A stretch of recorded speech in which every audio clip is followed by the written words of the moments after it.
Hey guys, this is Quinn, and welcome back to QuinTech. Well, in this video, when I first started my channel, I did a series on my Amiga 2000. I still haven't gotten it working. I'd meant to send my board off to this experienced Amiga guy. I guess he used to work for Commodore Amiga back when they were still a company that was still working. His name is Chris Edwards. You should go check out his channel. He's got some cool content on there. He works on a lot of Amigas and miscellaneous other things, but mostly Amigas. But anyway, I never did get my Amiga working. But in the meantime, my job gave me a bunch of older PCs, and they do have Amiga emulation. So there's this software called WinUAE, which is Windows Ultimate Amiga Emulator, or Universal. Is it Universal? I think it's Universal Amiga Emulator, because it works on all different platforms. It works on Linux, it works on Mac, it works on Android, it works on iOS, it works on all kinds of different things. So, Universal Amiga Emulator, so it emulates an Amiga. So I got this older, it's like a Windows XP era PC, which is plenty beefy enough to run a classic Amiga setup. And I'm a little rusty. I haven't played with the Amiga. The last time I was really, it was my main my main system was in like 1999, around that time, right before I moved from Albuquerque here to Charlotte. And then after that, I ended up getting a PC, and I hooked it up in like 2015. Was it? No. I set it up around 2005, and it was still working at the time.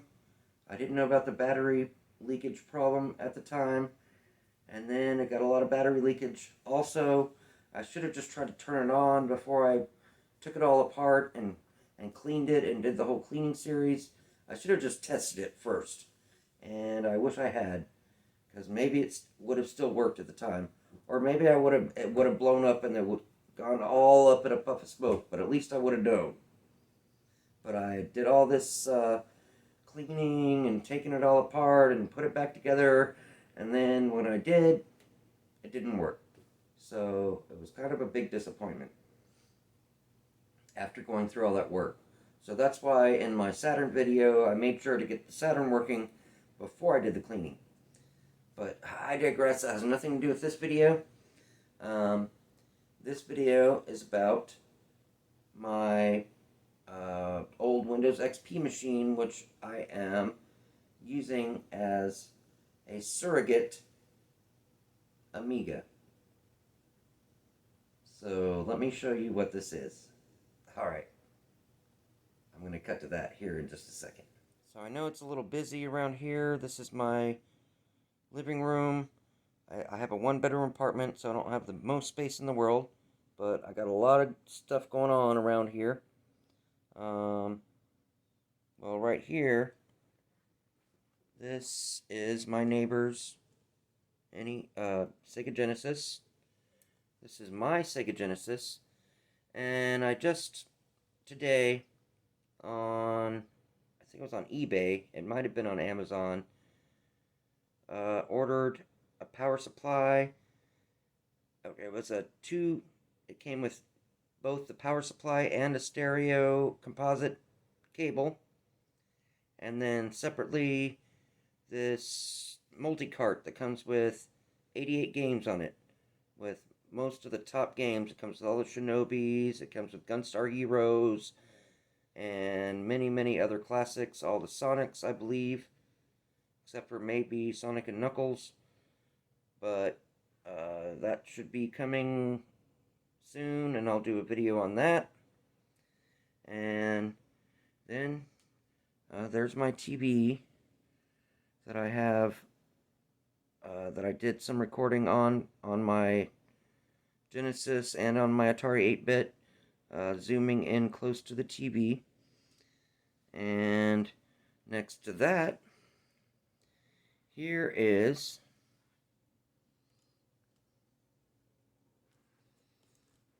what has become my surrogate Amiga. It's an older Dell. I should have looked up the model number. I'm sorry I didn't. But it's a Dell desktop. It's kind of compact and small. I haven't opened it up or looked inside, but it works fine. I did a reinstall of Windows XP on it, and it booted up like lickety-split when I first installed it, but then I, of course, with my OCD, I did all the updates up to the newest updates that you could have. Plus, I put, I wanted to have it hooked up to the internet, so I put a web browser replacement on it, and I also put a Avast virus protection on it, virus and web internet security. So it has all that on it. And originally, and it's still attached, originally I have this old IBM mouse, which the buttons are a little unresponsive, and it's a ball mouse, so that's of course not very responsive. And this is a PCI keyboard, but just last week I ordered, and it was pretty cheap on Amazon. I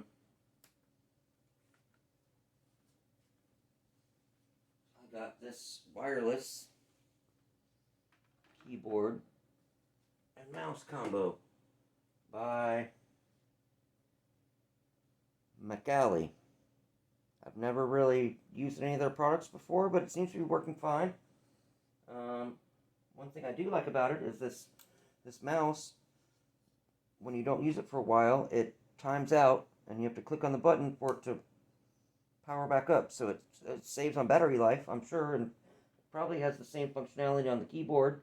If you don't press any keys, it probably powers down until you press a key.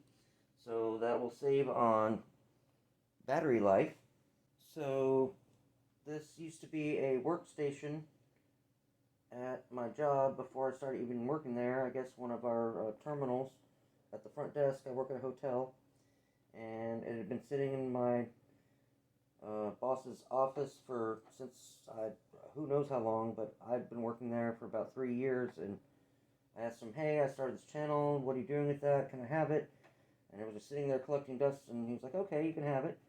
And then this monitor, a guest at the hotel about 2 years ago left it behind in their room. They probably upgraded to a better one because they never came back for it, so I ended up with it.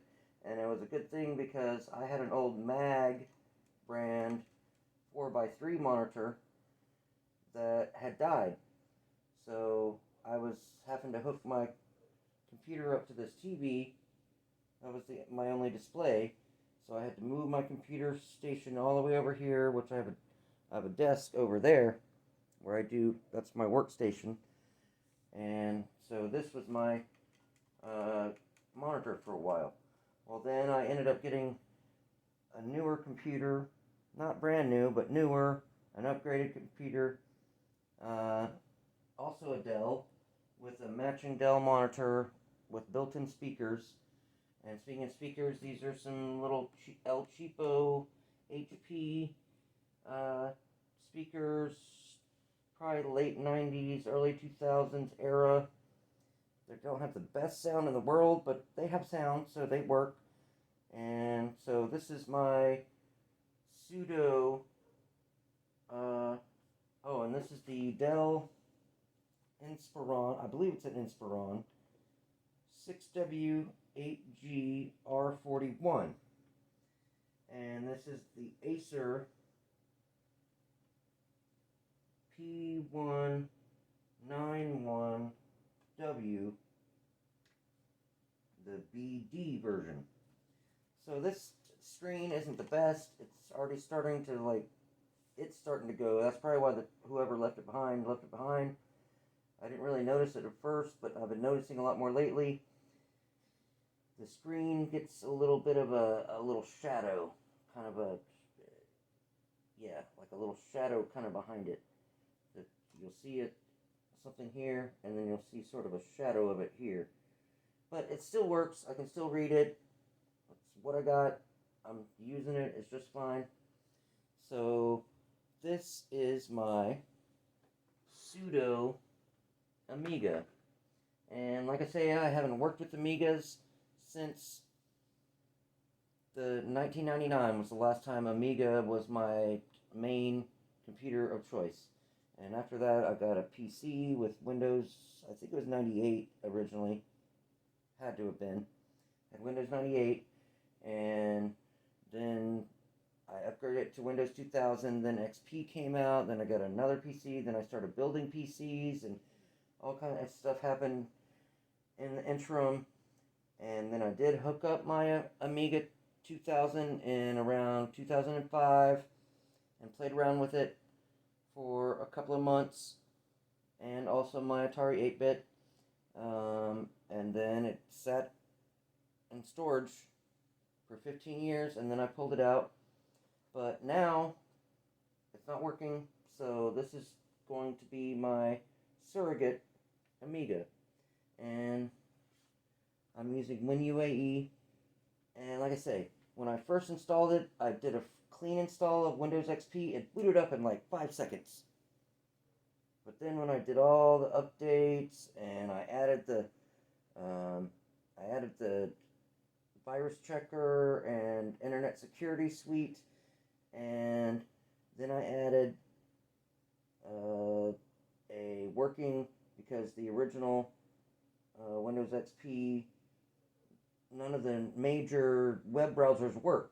So I had to get this alternate web browser. I can't remember what it's called at the moment, but I had to get this alternate web browser. The icon looks like a little raccoon or something. But anyway, this thing takes a long time to boot. But I'm going to just show you. Turn it on. Let's get some sound here. Ooh.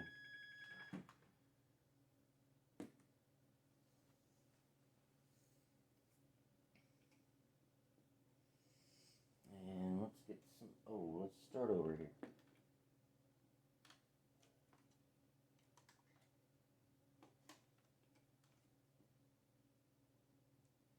Let's get some video here first. This was working as of yesterday.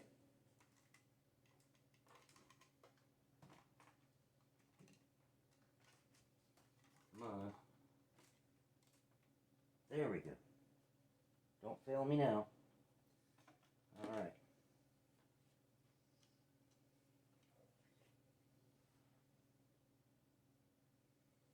So this does take a while to boot. And of course I shut it down when I couldn't see. So let's just reboot. And I might speed this up because it takes a while to boot all the way up. Like I say, when I first installed it, when did it shut down again?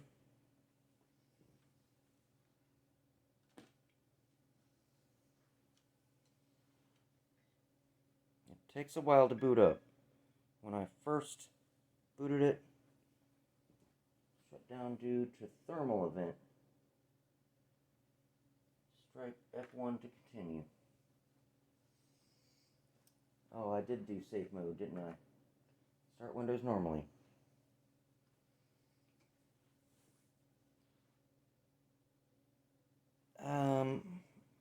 Really, this is working just fine. The frustrations of older PCs. Well, let's do F2 setup. And 2/24 October 29th, 2003. So my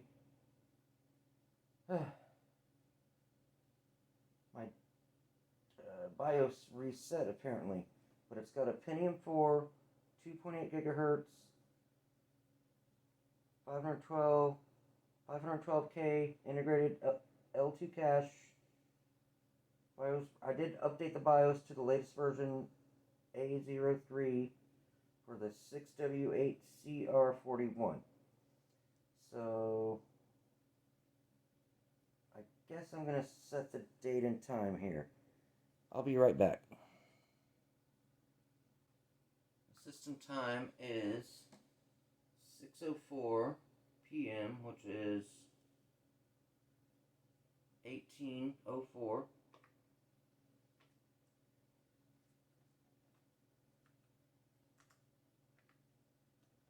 On Friday, June 11th.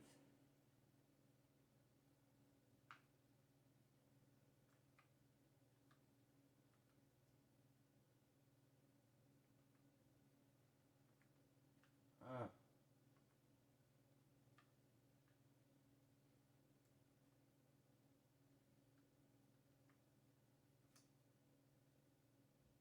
Six, 11, 2021. And most of this stuff should be fine. This is all your basic setup. Let's do the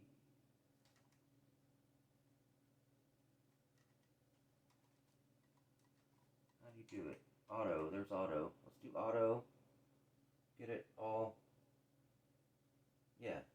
And you can't really see it. It's not zoomed in, but all this stuff has sort of a shadow to the right, but you can still see it. I mean, it's what I got, so that's what I'm working with. Auto power on, yeah, disabled, I don't want that. Keyboard num lock on boot. Power management.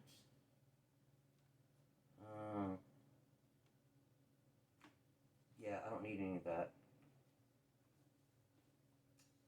Sound on, network on, mouse on, USB on, USB emulation on, USB controller on, PCI slots enabled, serial port auto, parallel port. Sure, let's make it the standard parallel. Diskette interface auto, and it does have a diskette.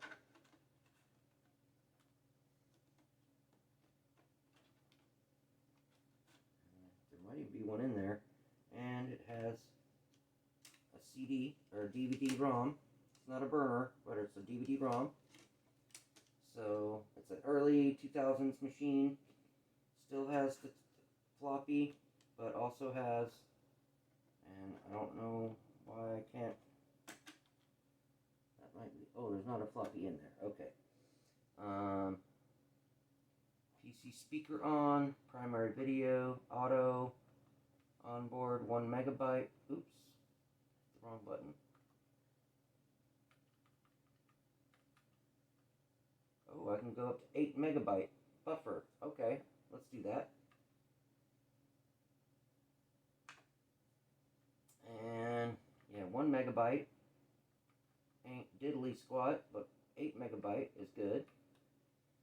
Auto power off, IDE acoustics mode. Quiet, suggested performance bypass. Yeah, let's just let it do its thing. System event, asset tag. Yeah, we don't need that. So let's hit F10. Well, that's how you usually do it. Escape to exit. Save changes and exit. Yes, save changes.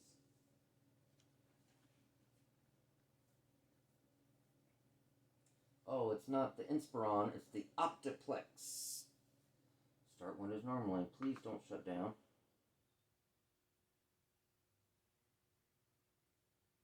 There we go.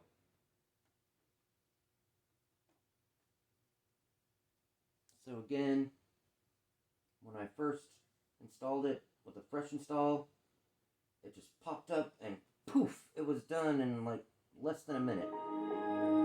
And it does pop up real quick. And maybe that's because I bumped up the video display to 8 megabytes. I don't know if I had that set before. But it boots up, but then once it gets here, it takes a while. It's, XP. Even though you can see the screen, it's still doing a lot of stuff in the background. So you gotta wait for a while for it to completely finish. Like even if I hit the left, if I left click the mouse, let me left click the mouse. See the little hourglass. Let's see how long it takes just for the little drop down menu to come up to see if we can change the display menus. Because it's still, you can see the hard drive light is on, solid. That's the power light. It's got 2 USB in the front. It's got front audio jacks. Well, just the front headphone jack. In the rear, it has 4 USB jacks. It's got the Ethernet, which I do have attached.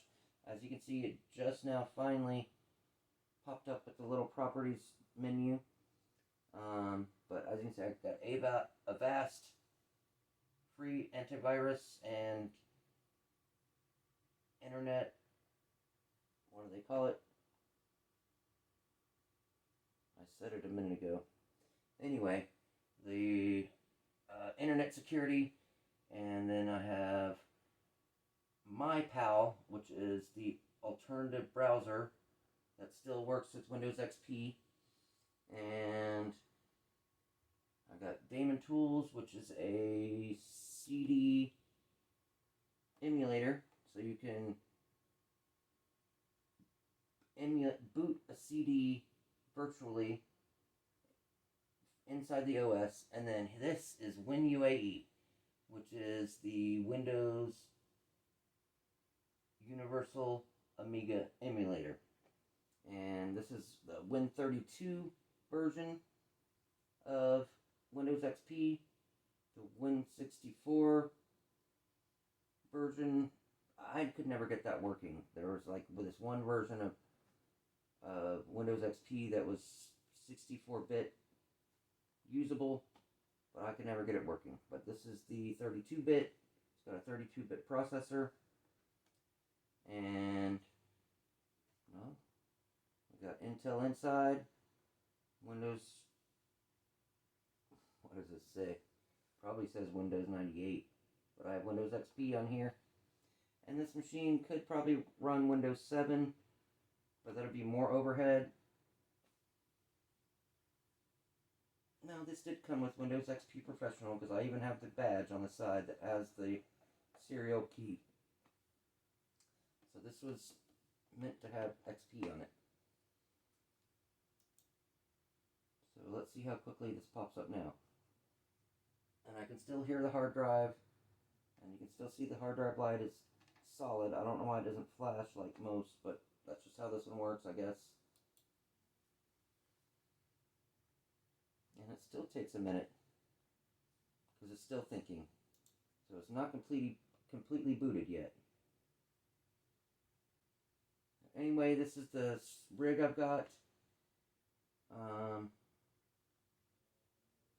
As I said earlier, I haven't used Amiga OS in years and years and years. The last OS I used was Windows 3.1 with an RTG retargetable graphics with an 030, 68030 upgrade board.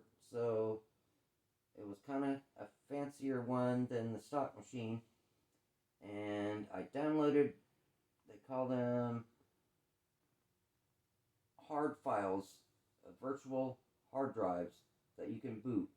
And I downloaded a couple off the internet. And one is the Workbench, and one is the extra hard drive. I didn't set this up. Eventually, once I get to learn the OS again, I probably want to set up my own and try to recreate my original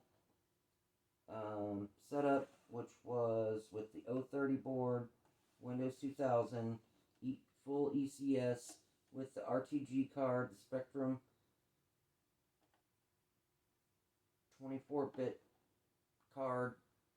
It also had the, which, I mean, automatically it's going to be on the LCD, but it came with the flicker fixer, which passed through the RTG card, so you only had to have one external display, and it would show on, back then, a VGA screen, nowadays on an LCD, and everything just worked hunky-dory. Like, originally when you had an RTG, you had to still have to have your old Amiga monitor CRT on one side with your regular workbench, but then when you did stuff through the RTG, it would pop up on your separate display on your VGA. But with the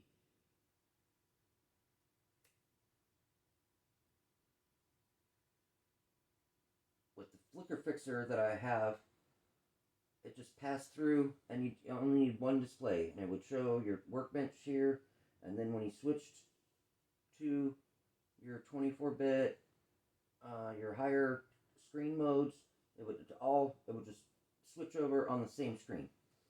So it made things a lot easier. And they have a lot of newer solutions to this, using Arduinos and Raspberry Pis, and there were a lot of old solutions that were very expensive, hard to come by. I have one of the older, expensive, hard to come by ones, but it works. And this is what I got to work with. Well, this still isn't completely booted up, and I've been talking for, I don't know, a while. When I first installed this, like I say, I did the clean install. This was booted up in like lickety-split. Everything popped up. It was like so responsive. Maybe I should just go back to that, not even attach it to the internet. The reason I did all this is because I was going to attach it to the internet and I want to make sure I was secure. Maybe I should just reinstall the whole thing, start from scratch, and just have it just standalone. But my problem is I want everything. I want to have everything. And I shouldn't have everything on every machine. I should have dedicated machines to different tasks. That's the idea of the Raspberry Pi. It's this little small computer about this big, and you're supposed to dedicate it to one task. And it'll do that task well. If you try to make it do 1,000 things, then it ain't going to work that well. Well, that's why this isn't working that well, because I'm trying to make it do 1,000 things. So anyway, I just wanted to show you my setup, and maybe I'll show you me playing around on my Amiga, WinUAE Amiga setup on the next video. Alright, well, you take care. Have a great day.